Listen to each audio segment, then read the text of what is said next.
बिस्मिल्लाहिर्रहमानिर्रहीम। आज हम डिस्कस करेंगे कि मजलिस शूरा पार्लियामेंट में वो कौन सी ऐसी डिस्कशन है, वो कौन सी ऐसी कन्वर्सेशन है जो अलो नहीं है।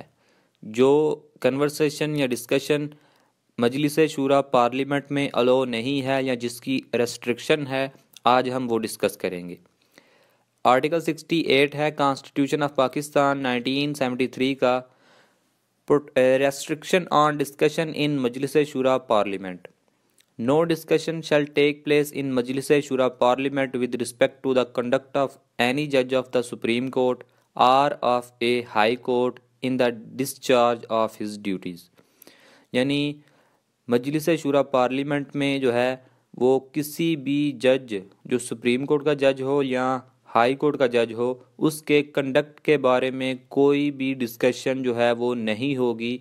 जो कंडक्ट या एक्ट उसने अपनी ड्यूटीज़ को परफॉर्म करने के लिए किया हो, यानी ये इसकी इजाज़त नहीं है कि मजलिस शूरा पार्लियामेंट में किसी भी जज, जो सुप्रीम कोर्ट का जज हो या हाई कोर्ट का जज हो, उसके कंडक्ट के बारे में जो है वो डिस्कशन की जाए, कन्वर्सेशन हो। जो कंडक्ट उसने अपनी ड्यूटीज़ को परफॉर्म करने के लिए, अपनी ड्यूटीज़ को डिस्चार्ज करने के लिए उसने कंडक्ट परफॉर्म किया है। तो ये थी हमारी आज की वीडियो। उम्मीद है आपको ये वीडियो पसंद आई होगी।